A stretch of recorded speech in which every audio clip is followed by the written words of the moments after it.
ರಾಜ್ಯ ರಾಜಕೀಯ ಇತಿಹಾಸದಲ್ಲಿ ಮುಖ್ಯಮಂತ್ರಿ ಸಿದ್ದರಾಮಯ್ಯ ಹೊಸ ಇತಿಹಾಸ ಸೃಷ್ಟಿಸಿದ್ದಾರೆ. ರಾಜ್ಯದಲ್ಲಿ ಸುದೀರ್ಘ ಅವಧಿಯ ಮುಖ್ಯಮಂತ್ರಿ ಎಂಬ ಹೆಗ್ಗಳಿಕೆ ಹೊಂದಿದ್ದ ದೇವರಾಜ ಅರಸು ಅವರ ದಾಖಲೆಯನ್ನ ಮುರಿದಿದ್ದಾರೆ. ಈ ಮೂಲಕ ಅತಿ ಹೆಚ್ಚು ಅವಧಿ ರಾಜ್ಯ ಸರ್ಕಾರದ ಚುಕ್ಕಾಣಿ ಹಿಡಿದ ಮುಖ್ಯಮಂತ್ರಿ ಎಂಬ ಖ್ಯಾತಿಗೆ ಪಾತ್ರರಾಗಿದ್ದಾರೆ. ಇದಲ್ಲದೆ ಅತಿ ಹೆಚ್ಚು ಅಂದ್ರೆ 16 ಬಾರಿ ಬಜೆಟ್ ಮಂಡಿಸಿದ ದಾಖಲೆಯು ಸಿದ್ದರಾಮಯ್ಯ ಅವರದ್ದಾಗಿದೆ.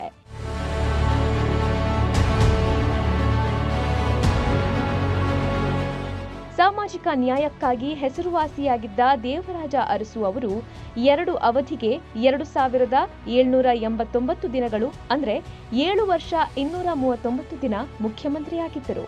ಈ ದಾಖಲೆಯನ್ನು ಸಿದ್ದರಾಮಯ್ಯ ಮುರಿದಿದ್ದಾರೆ.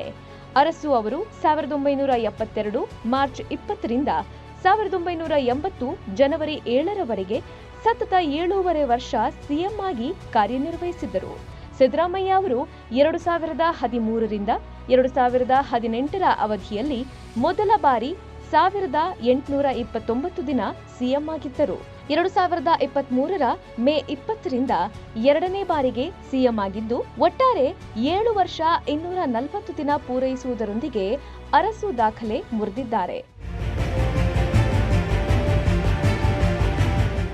ರಾಜ್ಯದ ಇತಿಹಾಸದಲ್ಲಿ ಅತಿ ಹೆಚ್ಚು ಅವಧಿಗೆ ಸಿಎಂ ಆದವರಲ್ಲಿ ದೇವರಾಜು ಅರಸು ನಂತರ ಎಸ್ ನಿಜಲಿಂಗಪ್ಪ 7 ವರ್ಷ 175 ದಿನ, ರಾಮಕೃಷ್ಣ ಹೆಗಡೆ 5 ವರ್ಷ 216 ದಿನ, ಬಿಎಸ್ ಯಡಿಯೂರಪ್ಪ 5 ವರ್ಷ 82 ದಿನ ಆಳ್ವಿಕೆ ನಡೆಸಿದ ಖ್ಯಾತಿಗೆ ಪಾತ್ರರಾಗಿದ್ದಾರೆ. ಸಿದ್ದರಾಮಯ್ಯ ಅವರು ರಾಜ್ಯದ ಅತ್ಯಂತ ಯಶಸ್ವಿ ರಾಜಕಾರಣಿಗಳಲ್ಲಿ ಒಬ್ಬರು. ಅವರು ತಮ್ಮ ಸುದೀರ್ಘ ರಾಜಕೀಯ ಜೀವನದಲ್ಲಿ 2 ಬಾರಿ ಉಪಮುಖ್ಯಮಂತ್ರಿ ಮತ್ತು ವಿರೋಧ ಪಕ್ಷದ ನಾಯಕರಾಗಿ ಸೇವೆ ಸಲ್ಲಿಸಿದ್ದಾರೆ.